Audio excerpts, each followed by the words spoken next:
passa alienação parental. Mas não é só a mãe, pode ser o pai também, podem ser outras pessoas de contato, né, de convivência com essa criança. Perto da criança, né, Sim. doutora? Quem estiver Possa... perto da criança pode cometer esse ato de alienação, que é dificultar o convívio, né? Dificultar o convívio, mudar para a criança a percepção em relação aos sentimentos em relação ao outro pai ou mãe, certo? Para que esta criança passe também a não gostar mais deste pai ou desta mãe. Às vezes alienadores são os dois, ou pode ser um terceiro, tá? É muito difícil, desculpa, doutor, mas é muito difícil alguém fazer alienação parental sozinho, né? Não, e acaba sendo uma situação que envolve, né, justamente esse sentimento. O objetivo é fazer com que essa criança passe a não gostar mais do outro pai ou a mãe. Aí ela já está entrando, essa criança já começa a manifestar sintomas de síndrome de alienação parental. A alienação parental são os atos nos quais a criança se expõe ao risco de desenvolver a síndrome, que é essa alteração do sentimento ou da percepção em relação ao outro pai ou mãe. Então, isso é muito importante que o senhor falou. A gente tem que separar uma coisa do que são os atos de alienação parental. Eles podem ser os mais simples possíveis, né? Eles podem começar lá embaixo, por exemplo, às vezes o pai ou a mãe que liga para falar com o filho e não está ocupado. Está sempre doente. Está sempre ocupado, está sempre doente, quer dizer, né? Evita o contato até por telefone. E pode terminar realmente na síndrome, quer dizer, essa síndrome significa quando a aversão já está realmente instalada, Sim. Não é isso? A criança já começa a assimilar esse discurso do alienador, já começa a dizer: meu pai não presta, minha mãe não presta, e muitas vezes culmina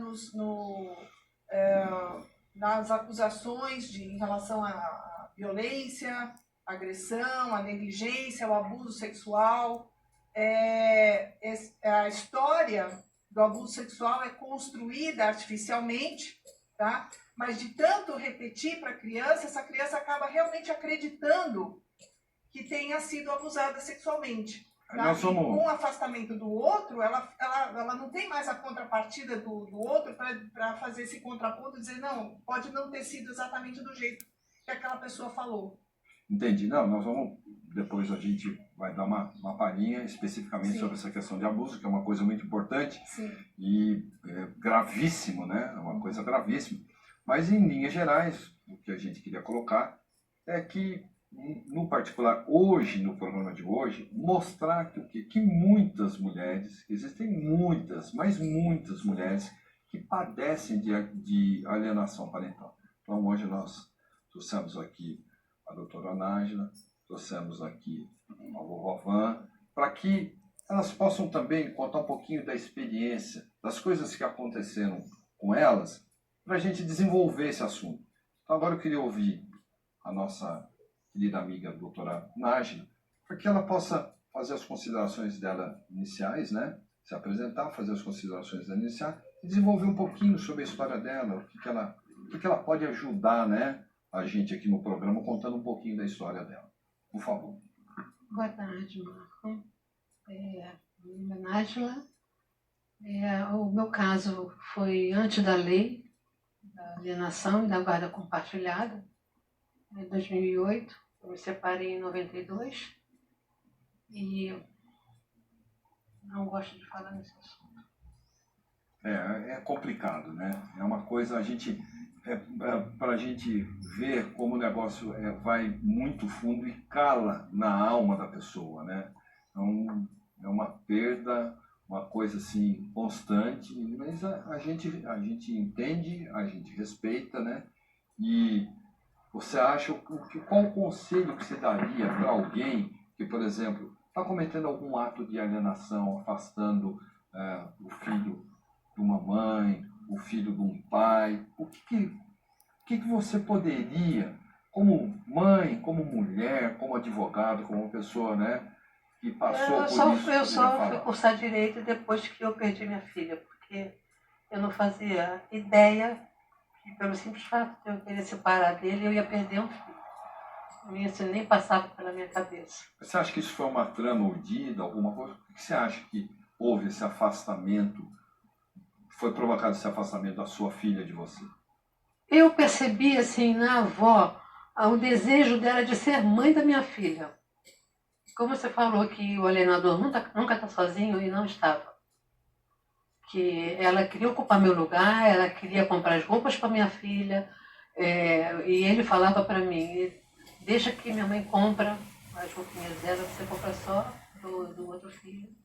E isso me deixava muito triste, porque eu queria ter o prazer de comprar as roupinhas da minha filha. Então eu via essa interferência assim, da avó assim, muito grande, querendo ocupar o meu espaço. E é interessante que a senhora tocou aí, porque então a alienação já começou dentro do casamento enquanto você estava casada. Enquanto você estava casada. Quando ela nasceu.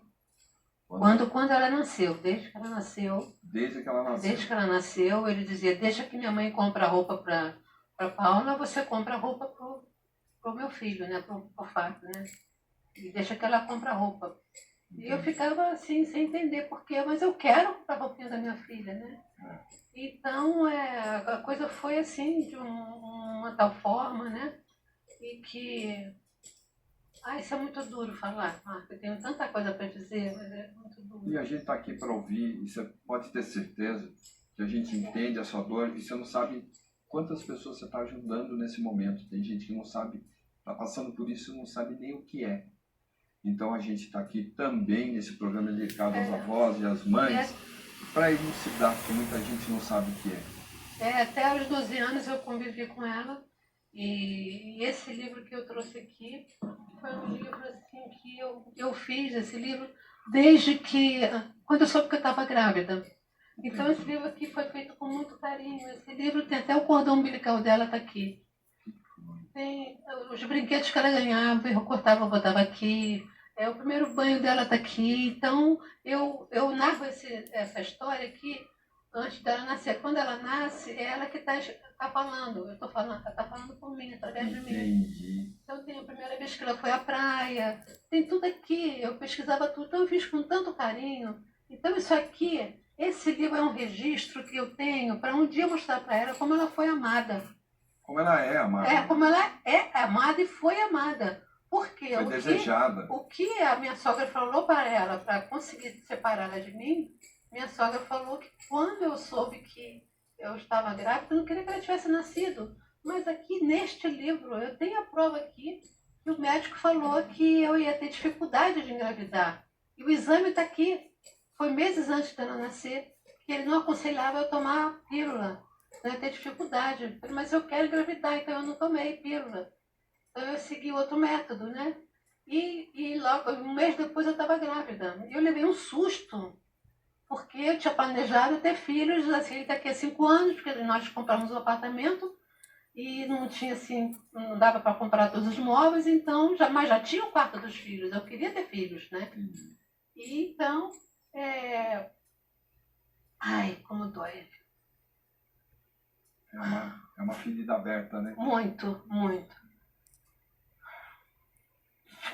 Ai, Marco, é muito difícil. Dá licença. Um pouquinho de água para ela.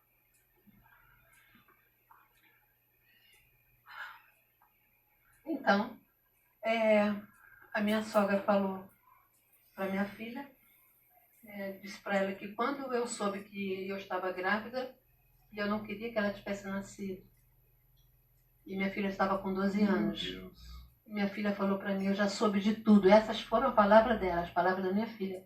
Eu já soube de tudo. A vovó me contou que quando você estava grávida de mim, você não queria que eu estivesse nascido. Você fingiu que me amava este tempo todo, e eu te odeio por isso.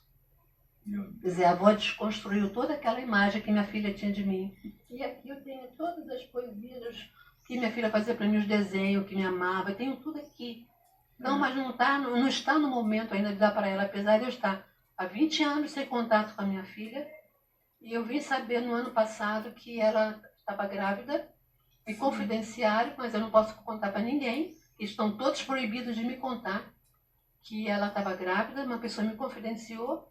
E há meses atrás eu soube o nome do meu neto. Se chama Victor. Meu Deus, então você está passando por uma outra Outra alienação, é a segunda alienação. É muito duro. Então, quando eu soube que ela estava grávida, eu comecei a sofrer de novo o que eu tinha sofrido. Sim. Porque a ferida, ela nunca fecha. Nunca fecha. Não. Ela fica lá, você consegue conviver, você consegue pensar em outras coisas na vida, né? E como eu tive que cuidar da minha mãe, né? Então a atenção foi toda para minha mãe. E aí quando eu soube que estava grávida, eu comecei a sofrer de novo. E fiquei assim, muito deprimida e voltei a fazer análise. E estou fazendo análise, um acompanhamento. E a senhora ficou sabendo do nome do seu neto por terceiros, né? Por terceiros. Por coincidência, um amigo meu encontrou com um amigo que trabalha no mesmo local da minha filha, na Fundação Getúlio Vargas.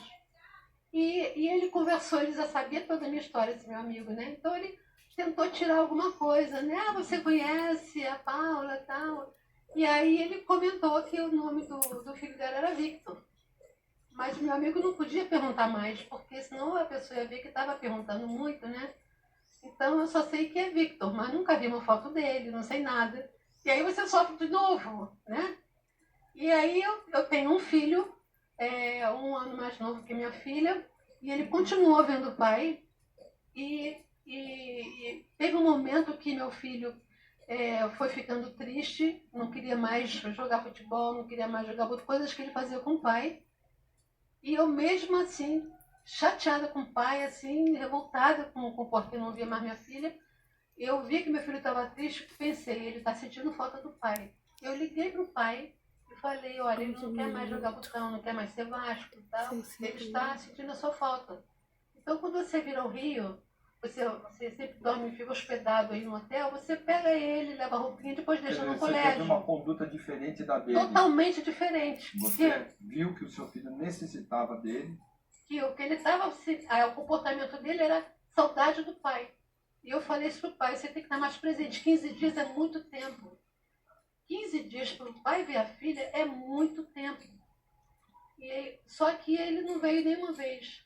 Não veio, continuou. Então, eu queria pegar só um ganchinho, doutora Denise, e dizer o seguinte, por exemplo, essa filha, né, no caso, essa filha, como que cresce havendo essa lacuna da referência da mãe?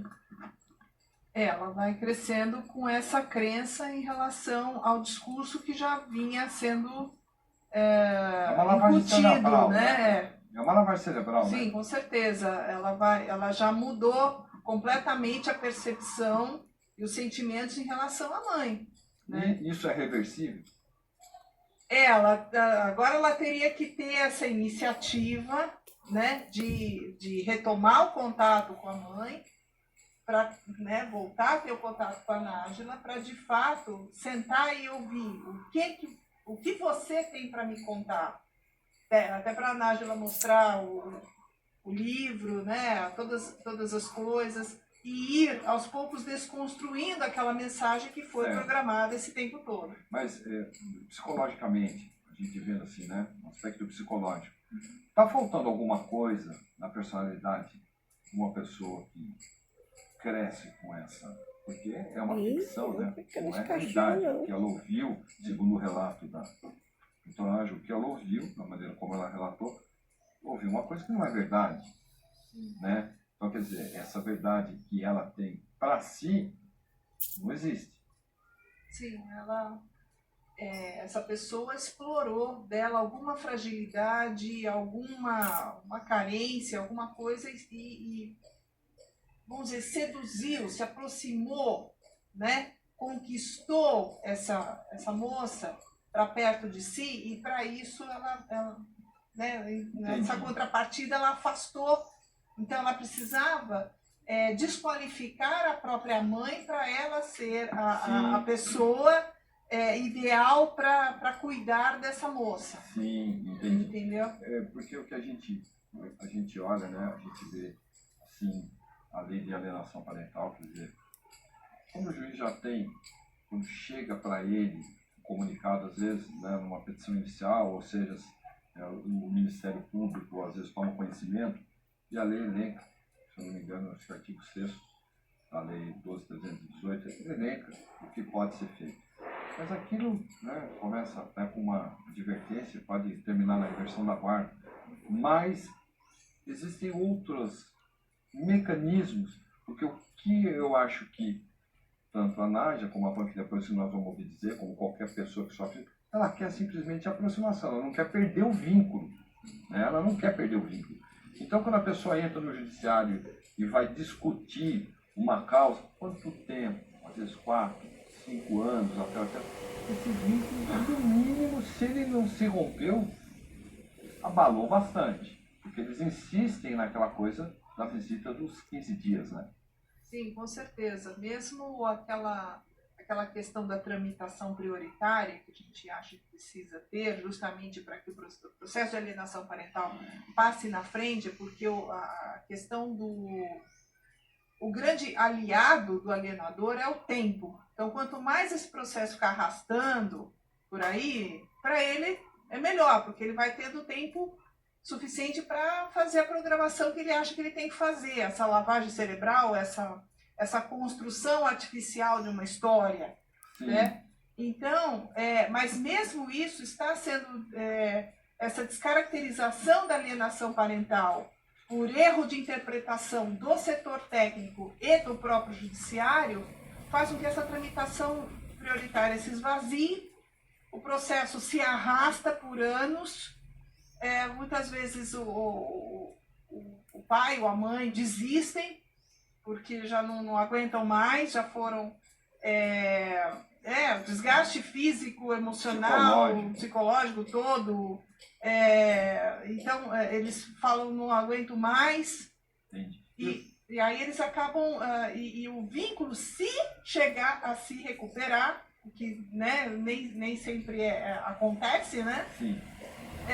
Já não é mais a mesma coisa, isso, né? Já se perdeu também. Muitas etapas foram perdidas para ambos, né? Sim. Quer dizer, aquele que ficou alienado ao pai e à mãe, que ficou distante do filho, perdeu muitas etapas. O filho, até na própria construção da personalidade dele, deixou de conviver bastante com um dos dois. Quer dizer, todo mundo perde, né? Na realidade, sim, todo mundo perde. Ele tinha uma percepção distorcida e fica difícil agora desfazer essa crença que ficou arraigada durante tanto tempo. Sim. E a mulher, nesse particular, o que a senhora, como psicóloga, como mulher, que a senhora acha que existe alguma diferença em relação ao sentimento entre a mãe que sofre alienação parental, que padece de alienação parental, e um pai que padece de alienação parental? A senhora acha que existe alguma diferença nisso em termos de sentimento, dada a característica psicológica de ambos os gêneros? Ou não, é igual, os dois padecem da mesma forma? Eu acho que no fundo eles acaba sendo a mesma, a dor acaba sendo intensa, mas aí cada um vai lidando de uma forma diferenciada, né? Às vezes até para este pai, até pela questão do folclore, da cultura popular, de que o pai pode ficar, é comum ter o pai que não tem a guarda e não tem o contato com o filho, né? Então ele acaba também muitas vezes embotando sentimentos e acaba deixando para lá, certo? A mãe muitas vezes precisa de recursos, como é o caso da Nájila, para amortecer este sentimento. Então ela foi se dedicar à sua própria mãe, então, ou se joga no trabalho, acaba tendo algum outro recurso. Eu fui estudar gerontologia para poder saber como cuidar da minha mãe. Eu vejo que foi uma fuga, né? Bom, foi construtiva na medida em que muitas vezes esses pais ou mães acabam recorrendo a comportamentos autodestrutivos, como drogas ou até tentativa de suicídio, enfim, chegam a situações extremas, né? Sim. Então, pelo menos essa... Eu fui estudar direito, foi um refúgio, foi um refúgio que você encontrou, mas foi positivo porque você se contribuiu e pôde ajudar a sua mãe nisso, então... mas muitos pais nem sempre têm esses recursos, não, né? A gente sabe que, a senhora falou aqui em casos que as pessoas chegam ao extremo, né? Sim, ou viajam, ou vão embora, ou vão para outro país, enfim. Ao dia que o meu filho quiser me ver, ele que me procure. Então tem umas E situações também, às vezes, extremas. pode ser até uma defesa, né? Sim, até para não precisar, não ter que lidar com isso. Minimizar o porque sofrimento. Exatamente, isso já está consumindo. Muitas vezes, doenças físicas que às vezes a pessoa nem tinha ou estava embotado ali e de repente aparecem. Eu tenho o caso de um cliente que entrou num processo de câncer, de linfoma, e desencadeado, coincidentemente ou não, em função da alienação parental que ele está sofrendo em relação à ex-mulher e à filha. Dizem que o câncer é a doença da mágoa, né? Da tristeza. Então. Bom, agora vamos passar a palavra para a vovó Van Rodrigues. Muito obrigado pela senhora ter vindo. É um prazer ter a senhora aqui. E a gente queria conversar, queria ouvir da senhora o que a senhora tem para passar também, né? Depois eu ouvi a doutora Nádia, ouvir o que a senhora tem para passar. Qual foi a sua experiência? A senhora padece de alienação parental? Como? Boa tarde, Marcos. Boa tarde, vovós. Boa tarde a todos. Então, padeço da alienação parental também, né? Eu que nunca pensei que passaria por isso, nem imaginava que teria isso na minha vida. E nem que existia de modo geral. E passei sim. Passei a sofrer da alienação parental quando meu filho me disse que eu ia ser vovó, né? Depois que ele descobriu que ia ser pai, e teve logo em seguida a separação.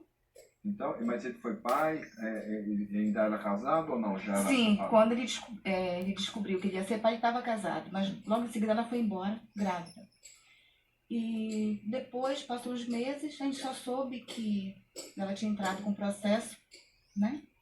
Querendo direito lá. É engraçado, assim, que ela entrou com processo, mas a gente não sabia nem onde ela estava. Nem onde ela estava morando, mas nada. Mas ela entrou com processo para quê? Para ele reconhecer a paternidade? Sim, sim, e com os gravídicos, né? Ah, e tá, essas coisas todas. Isso. Só que teve a primeira, no dia que foi marcada a primeira audiência, foi cancelada pelo fato dela ter tido a criança. Mas a gente não sabia que a criança já tinha nascido. Então, mas assim, como que a senhora lidou? Quando a senhora ficou sabendo que ela foi embora, que teve essa notícia, de repente grávida, o que veio para a senhora? Como que a senhora começou a lidar com isso? Com a alienação? Do afastamento? Sim, eu imaginava. Um neto seu que estava sendo gerado e estava distante de uma situação, de um litígio, né? A situação é assim, da feita que teve a separação, eu imaginava que teria uma certa dificuldade, mas não tão grande como foi, né? Aí depois foi piorando mais, porque não sabíamos o nome, nem o sexo da criança, nada. Nós procuramos saber por outros, né? Então, assim, ali eu vi a dificuldade como ia ser, né? Ali, quando eu procurei a ex-sogra do meu filho para saber notícias, quando me negaram notícias, eu disse assim, peraí, tá acontecendo alguma coisa, né? Porque nem notícias querem dizer nada, não querem me dizer onde, né? Alguma coisa, onde a minha neta vai estar. Sim, se vai registrar nada. Tá, continuou o processo. Só que aí é que entra aquela outra coisa, alienação.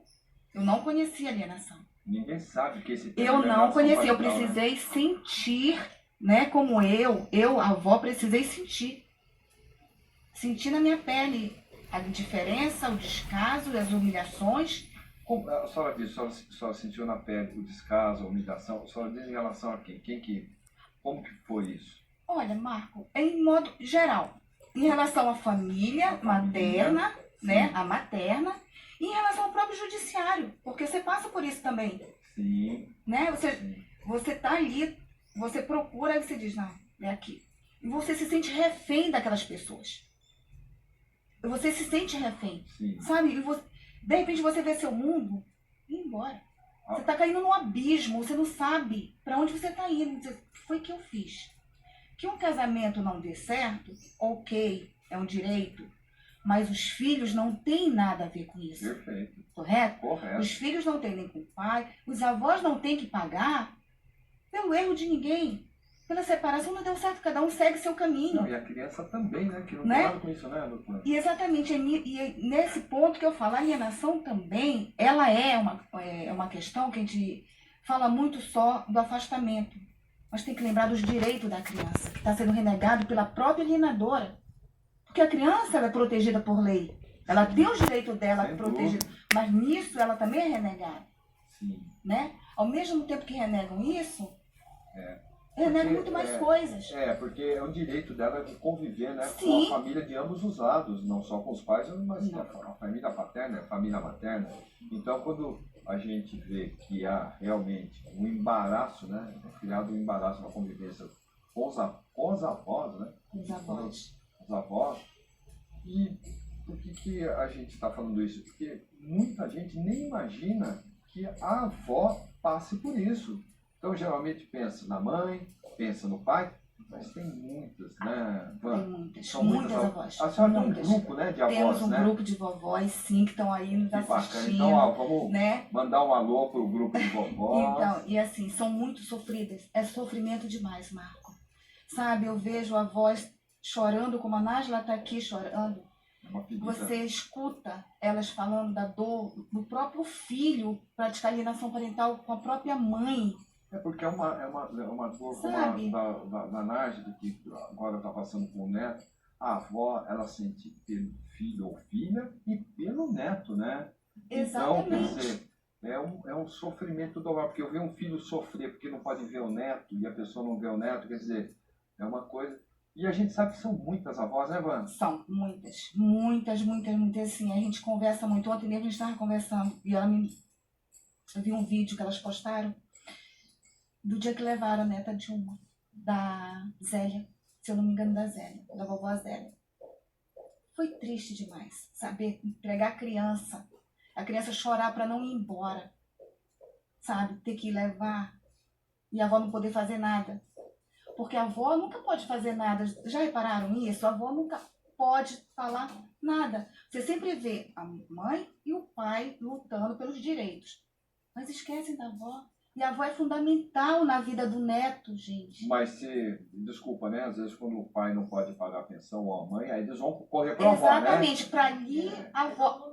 Aí a avó serve. Aí a avó serve. Né? Ali a avó serve, mas para outras coisas, Enquanto pro tá amor, casado, pro vai lá, carinho. deixa na casa da Não, avó para viajar, Não. né? Na Férias da férias, escola. a avó serve. não. E esse vínculo também é muito importante, né, doutora? O vínculo dos avós. Os avós, porque é a questão da A família, a famosa mãe com tradição da açúcar, família. né? Não é isso? E a tradição da família, muitas vezes é quem traz as ideias, quem traz a tradição, né? Quem conta as histórias dos antepassados. A mãe com açúcar, né? Ah, sim. Ô Van, Oi. e essas avós estão engajadas? Elas, Sim. o que elas pretendem? Qual que é a luta? Qual que é o objetivo, por exemplo? São muitas, né? São, muito grande. Marcos, olha, o nosso objetivo, hoje aqui está sendo já um passo grande para nós, porque assim, nós não somos reconhecidas. Para ninguém parece assim que existe avós, né, que sofrem com alienação parental. Mas nós existimos, nós estamos aí, precisamos ser vistas, precisamos ser ouvidas, principalmente, porque o nosso sofrimento é muito grande, sabe? Não é um sofrimento pequenininho. É assim, como dizem que vó é mãe 2 vezes, parece que para nós tudo em dobro, né? Tudo, porque assim, como é o meu caso, é o meu filho, então, eu vejo o sofrimento dele, eu vejo a luta dele, eu luto junto com ele e Então, luto nós junto vamos- por mim. Nós vamos entrar já também nesse particular, vamos conversar. Eu acho que deve ter depoimentos aí, né? Deve ter uns vídeos, eu acho que até que as vovós mandaram, né, Van? Ai, sim, elas mandaram, sim. Será que a Muito gente... orgulho. Vamos ficar de olho na telinha aqui.